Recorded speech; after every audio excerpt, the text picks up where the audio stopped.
What happens when you pair one of Britain's funniest comedians with one of the world's greatest guitarists? Apparently, even they don't know.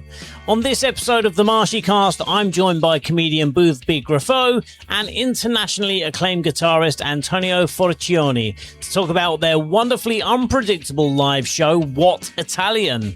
After getting past the fact that their names definitely don't sound like Gruffalo and Fettuccini, we chat about how their partnership came together, why they've been surprising audiences ever since, and even leaving the great Bill Bailey wondering what might happen next. We also discuss the joy of improvisation, songs that could wake the dead, or at least the deaf, and why it's almost impossible to catch Antonio out when you've got one of the world's finest guitarists sitting beside you. It's Paul Marsh, and I'm delighted to say that I've been joined by Boothby Graffoe and Antonio Forcione. How are you both? Wow. What a pronunciation. Yes. If I got even a 9 out of 10, I would be more than happy with that. 9.5, actually. It was great. Oh, very good. Well, thank you both very much. I do appreciate it. You are both coming down to the Portsmouth Guildhall on Sunday, the 11th of October. I guess I have to start with a very obvious question. You've both had very successful careers on your own. What made you think, let's put a comedian and the Italian guitar genius together and see what happens? That's a good question. I have no idea. Can I just say regarding your pronunciation of Forcione? The other day I talked to someone and he thought his name was Fettuccini.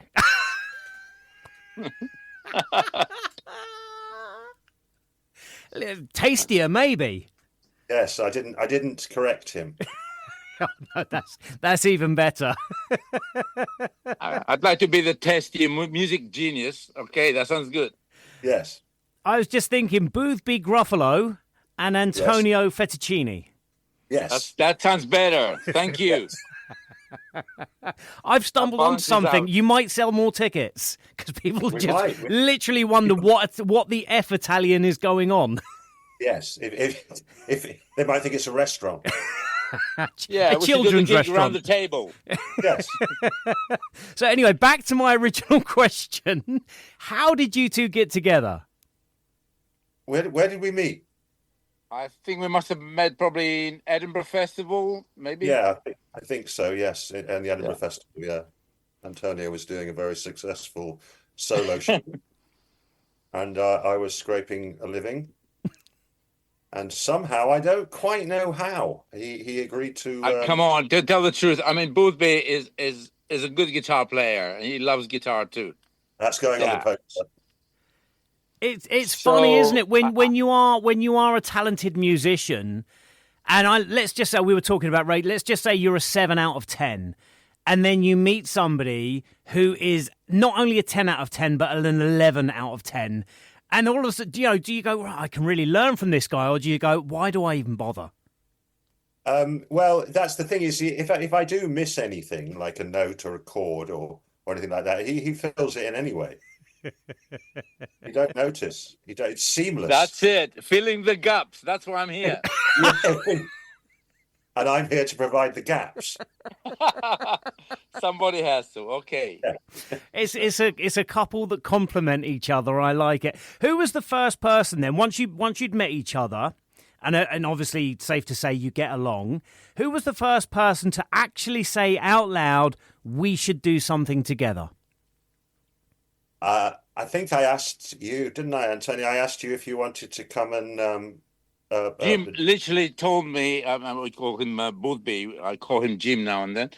He literally, I knew he wrote some really great songs, but I didn't know much about these songs. Basically, he just grabbed me and said, we're going to Scotland.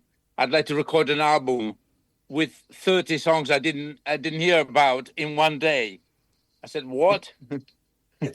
And so it happened. Yes, it worked quite well, didn't it? Basically, I just told him to be on my left, so at least I could see the chords he was doing. Yeah. And I don't know how we recorded the whole album. and just in very few hours. It was ridiculous, wasn't it? I mean, when we did it, I think the engineer said, you don't make an album like this." Because we just basically did it together, didn't we? We played at the same time. I thought it was crazy doing this, but actually I went along with it. I said, I'm just going to see what this comedian wants to go ahead with his project. And the songs are really charming and great. I really enjoyed them. I had a really good fun making them, and then arranging a bit of them because some needed arrangements. Yeah, I think on the album itself, you can hear moments of Antonio laughing out loud and just chuckling in the background. I mean, the lyrics of the songs are hideously fun. Yeah, he was laughing at my guitar playing. Yeah. It's not that the songs are funny. It ended up with doing the show that I must say, Boothby used to bring songs I never heard in the gig, and telling the audience, "Now I'm going to play a new song, and you see Antonio's going to play it anyway. He's never heard it before," and you used to put me on the spot. Yeah, and I used to say to him, afterwards, I would say to him, "Can you at least try and make it look difficult?" Yeah. Try and make it look like you don't know exactly what you're doing after 3 seconds of the song. Exactly, but that's the talent, and that's the skill of a good musician, is that he knows before he's heard it where the middle eight is. He knows where the break is. He knows where it all is instinctively. And even if it hasn't got a middle eight, he adds one, and it's fantastic. I think literally after less than 5 minutes of this chat already, we can see that you two get on brilliantly. Obviously, getting together at Edinburgh, getting together and then working on an album is one thing. Heading out on tour across the UK is a whole other thing. What is maybe some things that you've learned about each other that maybe we wouldn't expect? Good question. Yeah, well, we did a long tour of Australia, didn't we? Yeah, we went all around Australia, all of it. I think we did all of it, from Melbourne, Sydney, Adelaide, Queensland. I don't know if we did Alice Springs, did we? Mount Gambier. Well, yes. Oh, yeah. We have spent a long time on the road together, and it's like being on holiday, really. I mean, it's a different gig for me, obviously, because it's doing gigs with a smile. Basically, I'm just there having fun because Boothby is capable of always changing the show. I change my playing every night. I don't play the same things, so it's quite refreshing. I think that there's a part of it. You can tell he's having fun. You can't see it on his face, but you can tell. He'll tell you afterwards he had fun. Yeah, I like that. Just pretend you're having fun, all right? Can I tell the Australian story, Antonio? Do you mind? I tell this story. Which one? Is it broadcastable? We did a radio gig in Melbourne. I think it was Melbourne. Might have been Adelaide. Can't remember. Might have been Sydney. Doesn't matter. It was a big theatre. It was on at 11:30 in the morning. It was a radio show, and they had lots of acts from a festival that was on, and we were one of the acts. We were doing a song, one song. They wanted one song, and we should have known. It was called Morning Melodies. That should have warned us. And it was on at 11:30 in the morning. That should have warned us. And we got there, and the audience were, to be polite, elderly. Like very, very, very elderly. I don't think there was anybody in there under 80. There was a very certain demographic. And we were sitting in the dressing room listening to these different acts go on, stand-ups and bits of plays and all things. And I just said to Forcione, I said, what the hell are we going to do? And he said that we have a song called The Lullaby at the time. We don't do it anymore, but we had a song called The Lullaby. And it's basically just very nice music for about 30 seconds intro, very soft and gentle music. And then I scream, "Go to sleep!" like that. And people, it's just stupid. People jump in the air, it's just an icebreaker. And he said to me, after I said, "What the hell are we going to do?" He just said, "Let's do the lullaby." And I said, "You're kidding, you'll kill them." And he said, and I quote, "They pay the money, they take the chance. Come on."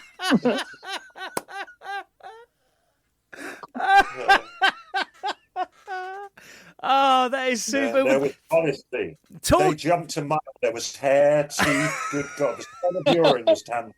I tell you, it was stunning. We'll make sure that we've got one of the CPR machines, defibrillator. We make sure we've got one of those ready at the Portsmouth Guildhall. Yeah, no, looking forward to Portsmouth. It's a great place, isn't it? Talking of audiences, I know that obviously, I don't know. Let's put some numbers on it and say maybe 60% are there for the whole show, maybe 10% are there for one and 10% are there the other. And I think maybe there's going to be a small number, 10 to 20% of people are going to be there discovering this for the first time. What scares you more? Is it the comedy audience experiencing the music side or the music audience experiencing the comedy? I think they are really intertwined quite nicely. The music actually accompanying the comedy, and I think that's why I like this duo, because there's not a serious part of the music and then the comedy. Actually, they're great songs. It doesn't look like it, but Boothby is a good singer-songwriter. I'm waving. But also the thing is, music, good music is inspirational and it brings people up. If you play good music, people get excited and they relax into it, and it gives them a heightened sense of joy, really. And we've done this before. I think we did a late show at Edinburgh one time, and it was all stand-ups, all of them. And I asked Antonio to come along, and I was comparing it. So I said, let's let Antonio do a 5-minute bit. And everybody said, all these comics went, "Well, he's not a comic. He's not a comic. He can't go and play music." It was 1 o'clock in the morning or something. He said there was about 600 to 1,000 people there, and they said, "We can't put a musician on." I said, "Just put him on. I'll put him on. I'll put him on." I think they were very negative about it. I remember that. They really. And I'm very grateful. You insisted. I put him on, and it took about a second of him playing before people just focused, because it's quite incredible to hear him play. And the whole place, it was a bit, it was very early on and people still a bit, drunk and whatever, but the whole crowd focused, and he finished to virtually a standing ovation. And the other comics were going, "Well, how are we going to follow that?" Yeah, no, I think there was our friend, great Bill Bailey, after me, and he said, "What the am I going to do now?" Exactly. But the thing is, after he'd finished, the audience were on such a high that they were ready for anything. Yeah. They were ready to enjoy themselves, and everybody absolutely stormed it. And it turned into one of a gig, because he set it up to be, he set the bar, and everybody went along with it. But the audience were already at that bar. You know what I mean? It's you have to bring your A game after that. Yeah. Yes, but you've also got an audience who are ready for good stuff. Yeah. And everybody great night. Anyway, I got on my house, but everybody had a great night. The title of the show is Wot Italian, Wot spelt W-O-T. That already tells us not to expect a serious evening. Wot Italian. If someone's never seen either of you before, what's that one thing that they will definitely not be expecting? Good God. Very interesting. I'm not sure. What would they not be expecting? Well, hopefully they're expecting to enjoy themselves. And other than that, I don't know. I mean, Antonio does some things. Sometimes just by playing, it makes you laugh because it's so incredible. It makes you just laugh. It's just like, oh my God, how did he do that? And also, he's very funny. He's a very funny man. Well, you mentioned about playing like a new song and bits. Do you do? Is there much improvisation, or is the whole show scripted to a T? It's scripted completely down the line. Every single word is prepared, rehearsed, and in its place. No, we just make up loads of stuff. Make it up as we go along. Yeah. There's a lot of improvisation, musically and with words. Obviously, with Boothby, that's the side of the words mainly, but Yeah. it's there's a lot of surprises. But that's why I enjoy this show, because I'm always there to enjoy the ride, basically. I'll ask one more question, and then I will leave you to the rest of your afternoon.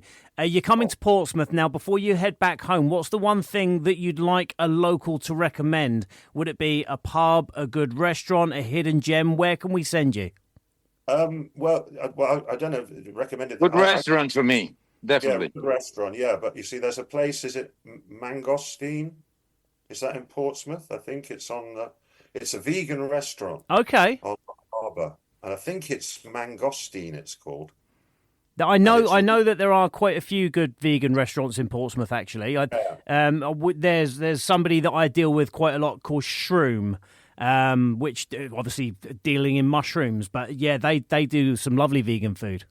And am I getting it right? Is there one in a church? Is that Portsmouth, or am I mixing that up? A restaurant in a church. Yeah, I might be mixing it up. Wow, you've done homework. Yeah, very much so. Looks like I don't need to recommend anything at all. Yeah. Well, no, but there's a vast amount of history in Portsmouth, isn't there? Yes, absolutely. There is that, and also this year is the 100th year as Portsmouth being a city, so there is lots going on as well. Wow. Oh, excellent. Oh, looking forward to that then. Get on and do a song, 100 years. There you go. 100 years of You've got a few months to get it ready. Make it happen. Yeah, when is the gig? I can't remember. October. Oh, great. Okay, yeah, we got time to write the 100 years of Portsmouth. Can you take any more? There you go. Well, look, Boothby, Antonio, thank you so much for talking to me. I really Thank do you. appreciate it. Wot Italian is coming to the Portsmouth Guildhall on Sunday, the 11th of October. If this interview doesn't make you want to buy tickets and go and see it, I don't know what will. Enjoy the rest of your afternoon, gentlemen. Thank you so much for talking to me. Thank you, Paul. Thank you very much. Cheers.